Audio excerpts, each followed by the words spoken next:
The gold lender of Babylon. 50 pieces of gold. Never before had Rodan, the spear maker of old Babylon, carried so much gold in his leather wallet. Happily down the king's highway from the palace of his most liberal majesty he strode. Cheerfully the gold clinked as the wallet at his belt swayed with each step, the sweetest music he had ever heard. 50 pieces of gold, all his. He could hardly realize his good fortune.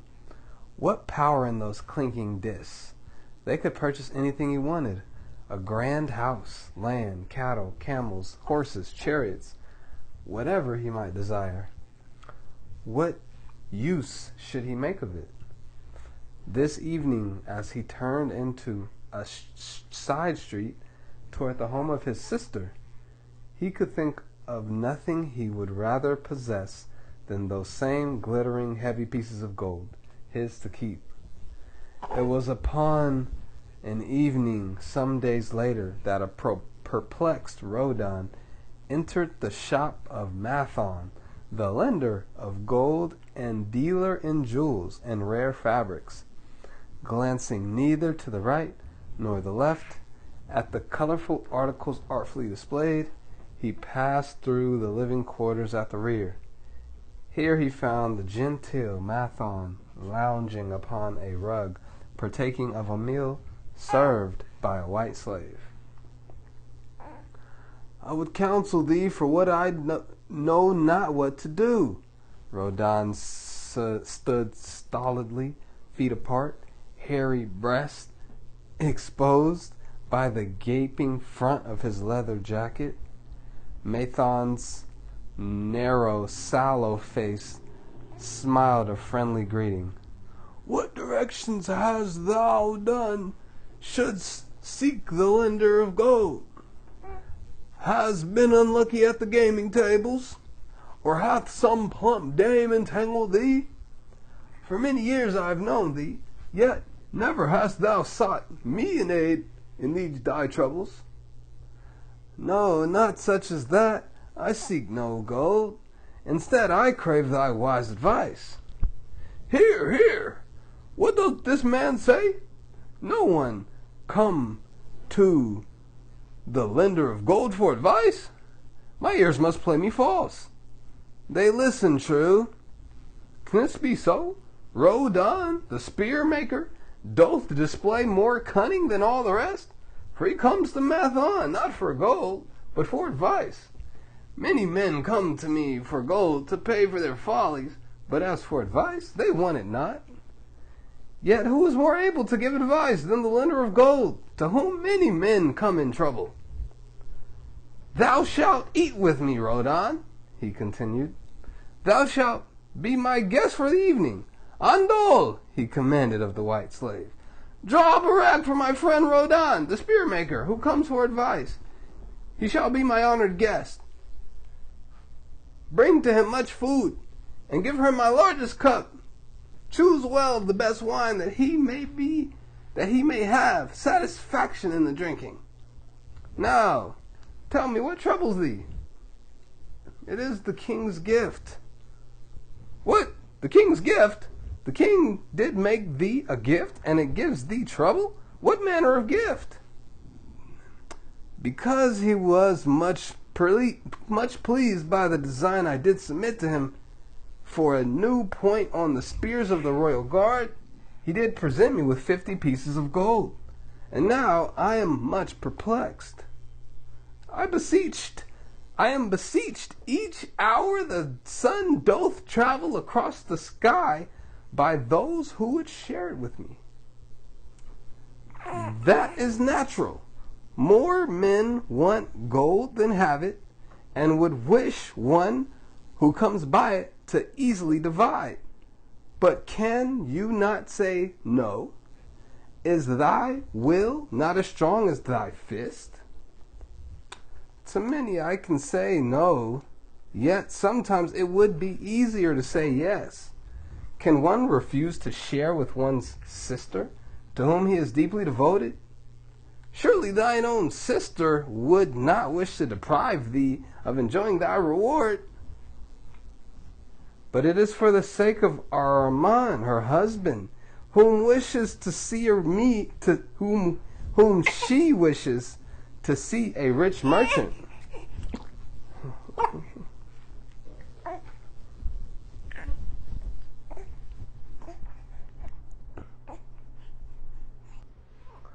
But it is for the sake of Arman, her husband, whom she wishes to see a rich merchant. She does feel that he has never had a chance, and she beseeches me to loan him this gold, that he may become a prosperous merchant and repay me from his profits. My good friend, resumed Mathon, 'tis a worthy subject thou bringest to discuss. Gold bringeth unto its possessor responsibility and a changed position with his fellow men. It bringeth fear, lest he lose it, or it be tricked away from him. It bringeth a feeling of power and an ability to do good. Likewise, it bringeth opportunities whereby his very good intentions may bring him into difficulties. Didst ever hear of the farmer of Nineveh who could understand the language of the animals? I wot not, for 'tis not the kind of tale men like to tell over the bronze caster's forge. I will tell it to thee, for thou shouldst know that to borrowing and lending there is more than the passing of gold from the hands of one to the hands of another. This farmer, who could understand what the animals said to each other, did linger in the farm each evening just to listen to their words. One evening he did hear the ox bemoaning to the ass the hardness of his lot. I do labor pulling the plow from morning until night, no matter how hot the day, or how tired my legs, or how the bow doth chafe my neck, still I must work. But you are a creature of leisure. You are trapped with a colorful blanket, and do nothing more than carry our master about where he wishes to go. When he wishes to go nowhere, you do rest and eat the green grass all day. Now the ass, in spite of his vicious heels, was a goodly fellow, and sympathized with the ox. My good friend, he replied, you do work very hard, and I would help ease your lot. Therefore, I will tell you how you may have a day of rest.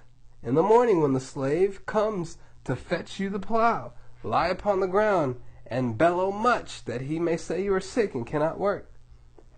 So the ox took the advice of the ass, and the next morning the slave returned to the farmer and told him the ox was sick and could not pull the plow. Then, said the farmer, hitch the ass to the plow, for the plowing must go on. All that day the ass, who had only intended to help his friend, found himself compelled to do the ox's task. When night came and he was released from the plow, his heart was bitter and his legs were weary, and his neck was sore where the bow had chafed it. The farmer lingered in the barnyard to listen. The ox began first.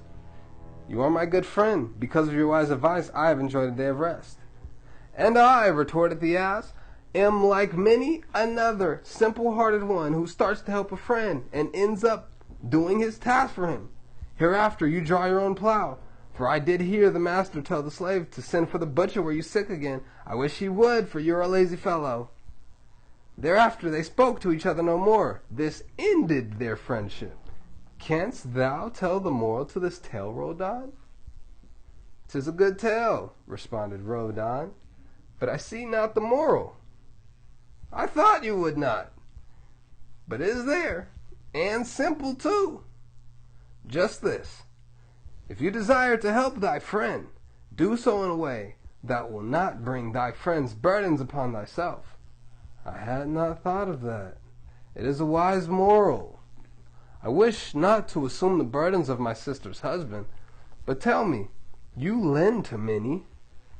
Do not the borrowers repay? Mathon smiled the smile of one whose soul is rich with much experience. Could a loan be made well if the borrower cannot repay?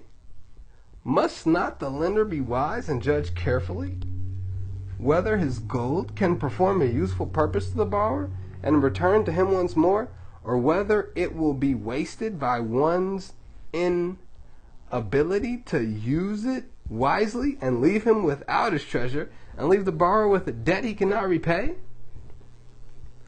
I will show thee the tokens in my token chest, and let them tell thee some of their stories. Into the room he brought a chest as long as his arm, covered with red pigskin and ornamented with bronze designs.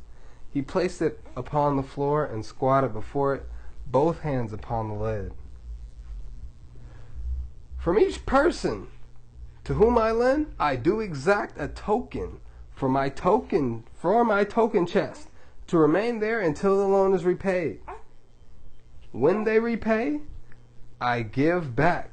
But if they never repay, it will always remind me of one who was not faithful to my confidence. The safest loans, my token box tells me, are to those whose possessions are of more value than the one they desire. They own lands or jewels or camels or other things which could be sold to repay the loan. Some of the tokens given to me are jewels of more value than the loan. Others are promises that if the loan be not repaid as agreed, they will deliver to me a property settlement. On loans like those, I am assured that my gold will be returned with the rental thereon, for the loan is based on property. Here on another class are those who have the capacity to earn. They are such as you, who labor or serve and are paid. They have income, and if they are honest and suffer no misfortune, I know they can also repay the gold I loan them and the rental to which I am entitled. Such loans are based on human effort. Others are those who have neither property nor assured earning capacity. Life is hard, and there will always be some who cannot adjust themselves to it. Alas, for the loans I make them, even though they be no longer larger than a pence, my token box may censor me in the years to come, unless they be guaranteed by good friends of the borrower who know him honorable.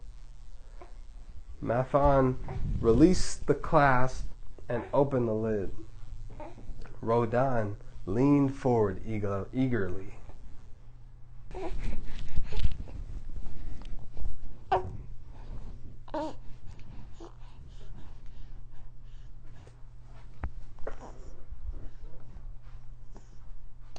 At the top of the chest, a bronze neckpiece lay upon a scarlet cloth. Mathon picked up the piece and patted it affectionately. This shall always remain in my token chest, because the owner has passed on into the great darkness. I treasure it, his token, and I treasure his memory, for he was my good friend. We traded together with much success, until out of the East he brought a woman to wed, beautiful, but not like our women, a dazzling creature. He spent his gold lavishly to gratify her desires. He came to me in distress when his gold was gone. I counseled with him. I told him I would help him to once more master his own affairs. He swore by the sign of the great bull that he would. But it was not to be. In a quarrel, she thrust a knife into the heart he dared her to pierce. And she? Questioned Rodan. Yes, of course, this was hers. He picked up the scarlet cloth. In bitter remorse, she threw herself into the Euphrates. These two loans will never be repaid. The chest tells you, Rodan, that humans, in the throes of great emotions, are not safe risks for the gold lender. Here now, this is different. He reached for a ring carved of ox bone.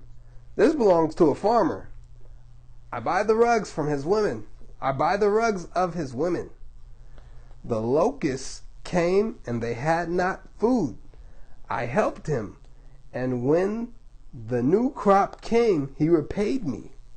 Later he came again and told of strange goats in a distant land, as described by a traveler. They had long hair so fine and soft it would weave into rugs more beautiful than any ever seen in Babylon. He wanted a herd, but he had no money, so I did lend him gold to make the journey and bring back goats. Now his herd is begun, and next year I shall surprise the lords of Babylon with the most expensive rugs it has been their good fortune to buy. Soon I must return his ring. He doth insist on repaying promptly." "Some borrowers do that?" queried Rodan. "If they borrow for purposes that bring money back to them, I find it so. But if they borrow because of their indiscretions, I warn thee to be cautious, if thou wouldst ever have thy gold back in hand again." "Tell me about this," questioned Rodan, picking up a heavy gold bracelet inset with rare jewels and rare designs. "The women do appeal to my good friend," bantered Mathon. "I'm still much younger than you," retorted Rodan. "I grant that. But this time thou dost suspicion romance where it is not. The owner of this is fat and wrinkled and doth talk so much and say so little she drives me mad. Once they had much money and were good customers, but ill times came upon them. She has a son of whom she would make a merchant, so she came to see me and borrowed gold that he might become a partner of a caravan owner who travels with his camels, bartering in one city what he buys in another. This man proved to be a rascal, for he left the poor boy in a distant city without money and without friends. He pulled out early while the youth slept. Perhaps when this youth has grown to manhood, he will repay. Until then, I get no rental for the loan, only much talk. But I do admit the jewels are worthy of the loan." "Did this lady ask thy service as to the wisdom of the loan?" "Quite otherwise. She had pictured to herself this son of hers as a wealthy and powerful man of Babylon. To suggest the contrary was to infuriate her. Fair rebuke I had. I knew for this inexperienced boy, but as she offered security, I could not refuse her. This," continued Mathon, waving a bit of pack rope tied in a knot, "belongs to Nabator, the camel trader. When he would buy a herd larger than his funds, he brings to me this knot, and I lend to him according to his needs. He is a wise trader. I have confidence in his good judgment, and I can lend him freely. Many other merchants of Babylon have my confidence because of their honorable behavior. Their tokens come and go frequently in my token box. Good merchants are an asset to our city, and it profits me to aid them to keep trade moving, that Babylon be prosperous." Mathon picked out a beetle carved in turquoise and tossed it contemptuously on the floor. "A bug from Egypt. A lad who owns this does not care whether I receive back my gold. When I reproach him, he replies, 'How can I pay when ill fate pursues me?' You have plenty more. What can I do? The token is his father's, a worthy man of small means who did pledge his land and herd to back his son's enterprises. The youth found success at first, and then was overzealous to gain great wealth. His knowledge was immature. His enterprises collapsed. Youth is ambitious. Youth will take shortcuts to wealth and the desirable things for which it stands. To secure wealth quickly, youth often borrows unwisely. Youth, never having had experience, cannot realize that hopeless debt is like a deep pit, which one may descend quickly and where one may struggle vainly for many days. It is a pit of sorrow and regrets, where the brightness of the sun is overcast and night is made unhappy by restless sleeping. Yet I do not discourage borrowing gold. I encourage it. I recommend it if it be for a wise purpose. I myself made my first real success as a merchant with borrowed gold. Yet, what should the lender do in such a case? The youth is in despair and accomplishes nothing. He is discouraged. He makes no effort to repay. My heart turns against depriving the father of his land and cattle. You tell me much I am interested to hear, ventured Rodan, but I hear no answer to my question. Should I lend my 50 pieces of gold to my sister's husband? They mean much to me. Thy sister is a sterling woman whom I do much esteem. Should her husband come to me and ask to borrow 50 pieces of gold, I should ask him for what purpose he would use it. If he answered that he desired to become a merchant like myself and deal in jewels and rich furnishings, I would say, what knowledge have you in the ways of the trade? Do you know where you can buy at the lowest cost? Do you know where you can sell at a fair price? Could he say yes to those questions? No, he could not, Rodan admitted. He has helped me much in my making spears, and he has helped some in the shops. Then I would say to him that his purpose is not wise. Merchants must learn their trade. His ambition, though worthy, is not practical, and I would not lend him any gold. But supposing he could say, yes, I have helped merchants much. I know how to travel to Smyrna and to buy at low cost the rugs the housewives weave. I also know many of the rich people of Babylon to whom I can sell these at a large profit. Then I would say, your purpose is wise and your ambition is honorable. I would be glad to lend you 50 pieces of gold if you can give me security that they be returned. But would he say, I have no security other than I am an honored man and I will pay you well for the loan? Then I would reply, I treasure much each piece of gold. Were the robbers to take it from you as you journey to Smyrna, or take the rugs from you as you return, then you would have no means of repaying me, and my gold would be gone. Gold, you see, Rodan, is the merchandise of the money lender. It is easy to lend. If it is lent unwisely, then it is difficult to get it back. The wise lender wishes not the risk of the undertaking, but the guarantee of safe repayment. 'Tis well, he continued, to assist those that are in trouble. 'Tis well to help those upon whom fate has laid a heavy hand. 'Tis well to help those who are starting that they may progress and become valuable citizens.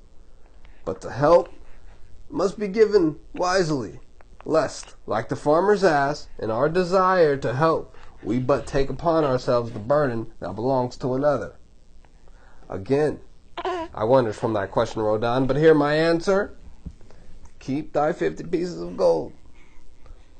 What thy labor earns for thee, and what is given thee for reward is thine own, and no man can put an obligation upon thee to part with it, unless it do be thy wish. If thee wouldst lend it so that it may earn thee more gold, then lend with caution, and in many places. I like not idle gold, even less I like too much risk. How many years hast thou labored as a spear maker? Fully 3. How much besides the king's gift hast thou saved? 3 gold pieces. Each year that thou hast labored, thou hast denied thyself good things to save from thine earnings 1 piece of gold. 'Tis as you say. Then mightiest save in 50 years of labor, 50 pieces of gold by thy self-denial? A lifetime of labor it would be. Thinkest thou thy sister would wish to jeopardize the savings of 50 years of labor over the bronze melting pot that her husband might experiment on being a merchant? Not if I spoke in your words. Then go to her and say, 3 years I have labored each day, except fast days, from morning until night, and I have denied myself many things that my heart craved. For each year of labor and self-denial, I have to show one piece of gold. Thou art my favored sister, and I wish that thy husband may engage in business in which he will prosper greatly, if he will submit to me a plan that seems wise and possible to my friend Mathon. Then I will gladly lend him my savings of an entire year, that he may have an opportunity to prove that he can succeed. Do that, I say, and if he has within him the soul to succeed, he can prove it. If he fails not, he will not owe thee more than he can hope to someday repay. I am a gold lender because I own more gold than I can use in my own trade. I desire my surplus gold for labor for others, and thereby earn more gold. I do not wish to take risk of losing my gold, for I have labored much and denied myself much to secure it. Therefore, I will no longer lend any of it where I am not confident that it is safe and will be returned to me. Neither will I lend it where I am not convinced that its earnings will be promptly paid to me. I have told thee, Rodan, few of the secrets in my token chest.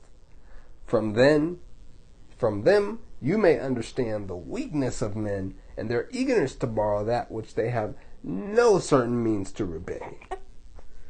From this, you can see how often their high hopes of the great earnings they could make. But if they had but gold,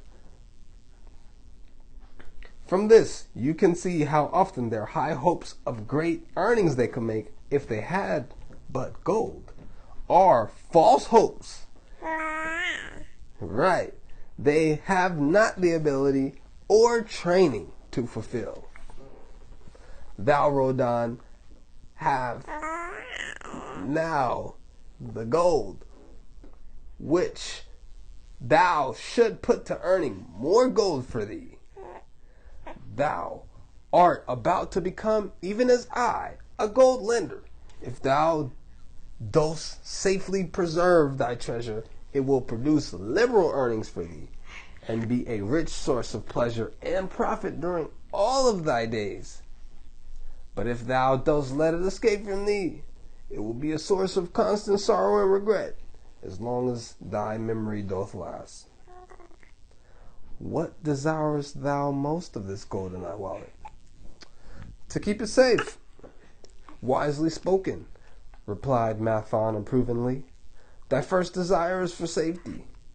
Thinkest thou that in the custody of thy sister's husband it would be truly safe from possible loss? I fear not, for he is not wise in guarding gold. Then be not swayed by foolish sentiments of obligation to trust thy treasure to any person. If thou wouldst help thy family or thy friends, find other ways than risking the loss of thy treasure. Forget not that gold slippeth away in unexpected ways from those unskilled in guarding it. As well waste thy treasure in extravagance as let others lose it for thee. What next after safety dost desire of this treasure of thine? That it earn more gold. Again, thou speakst with wisdom. It should be made to earn and grow larger. Gold wisely lent may even double itself with its earnings before a man like you groweth old.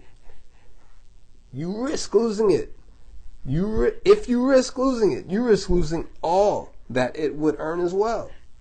Therefore, be not swayed by the fantastic plans of impractical men who think they see ways to force thy gold to make earnings unusually large.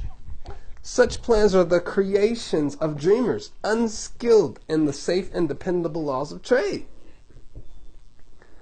Be conservative in what thou expect it to earn, that thou mayest keep and enjoy thy treasure. Hire it out with the promise of usury returns is to invite loss. Seek to associate thyself with men and enterprises whose success is established, that thy treasure may earn liberally under their skillful use and be guarded safely by their wisdom and experience. Thus mayest thou avoid the misfortunes that follow most of the sons of men to whom the gods see fit to entrust gold. When Rodan would thank him for his wise advice, he would not listen, saying, "The king's gift shall teach thee much wisdom. If wouldst keep thy 50 pieces of gold, thou must be discreet indeed. Many uses will tempt thee. Much advice will be spoken to thee. Numerous opportunities to make large profits will be offered thee. The stories from my token box should have warned thee. Before thou let any pieces of gold leave thy pouch, be sure that thou hast a safe way to pull it back again. Should my further advice appeal to thee, return again. It is gladly given. Ere thou goest, read this which I have carved beneath the lid of my token box. It applies equally to the borrower and the lender. Better a little caution than a great regret."